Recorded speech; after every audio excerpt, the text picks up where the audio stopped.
श्री शिवाय नमस्तुभ्यं। स्वागत है आपका शिव पुराण श्री रुद्र संहिता चतुर्थ खंड 5वें अध्याय में। कुमार का अभिषेक। ब्रह्मा जी बोले, जब कार्तिकेय अपनी माताओं कृतिकाओं से आज्ञा लेकर भगवान शिव के पास जाने के लिए वहां से निकले तो द्वार पर देवताओं के शिल्पी विश्वकर्मा बनाया गया सुंदर रथ उनकी प्रतीक्षा कर रहा था। वह दिव्य रथ था और द्रुत गति से चलने वाला था। उस रथ को उनकी माता पार्वती ने उनके लिए भेजा था। उनके पार्षद उस रथ के पास खड़े हुए थे। कार्तिकेय दुखी मन से उस रथ पर चढ़ने लगे। तभी उनकी माताएं दौड़कर रोते हुए उनसे लिपट गई और कहने लगी कि पुत्र, हम तुम्हारे बिना क्या करें। पुत्र, हम तुमसे बहुत प्यार करती हैं। तुम्हारे बिना यहाँ रहना हमारे लिए संभव नहीं है। तुम शीघ्र ही वापस लौट आना। यह कहकर उन्होंने कार्तिकेय को हृदय से लगा लिया और भारी मन से कार्तिकेय को रोते रोते जाने की आज्ञा दी। अब कार्तिकेय ने कृतिकाओं को अध्यात्म ज्ञान प्रदान किया। तत्पश्चात कार्तिकेय उस दिव्य मनोहर रथ पर बैठ गए और वह उन्हें ले उड़ा। आकाशीय मार्ग से तीव्र गति से चलता हुआ वह रथ कैलाश पर्वत पर आकर रुका।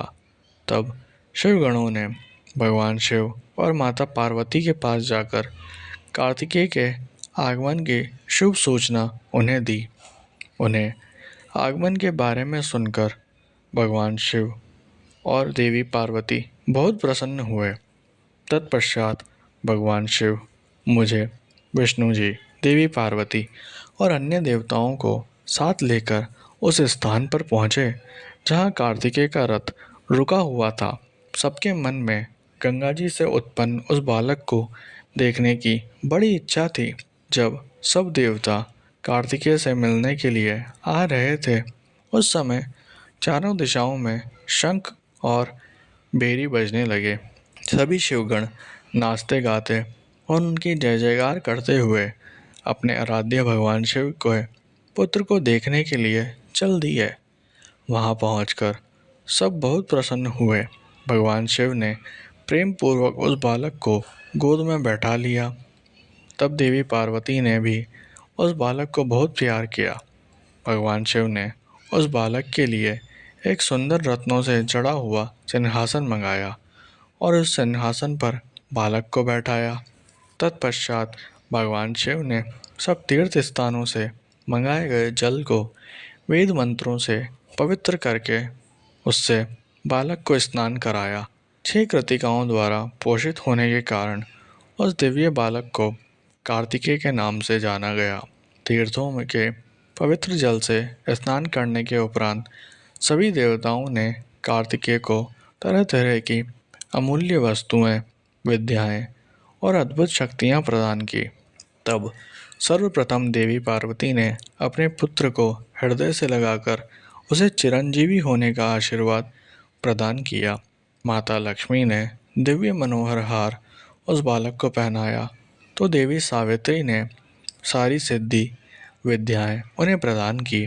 फिर विष्णु जी ने रत्नों से निर्मित करिट, मुकुट, बाजूबंद, वैजयंती माला और अपना सुदर्शन चक्र उन्हें प्रदान किया।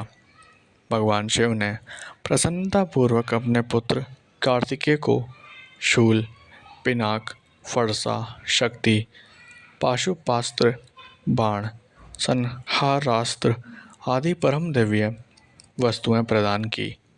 फिर मुझ ब्रह्मा ने यज्ञोपवीत वेद माता गायत्री ने कमंडल, ब्रह्मास्त्र तथा शत्रुओं का नाश करने वाली विद्या प्रदान की।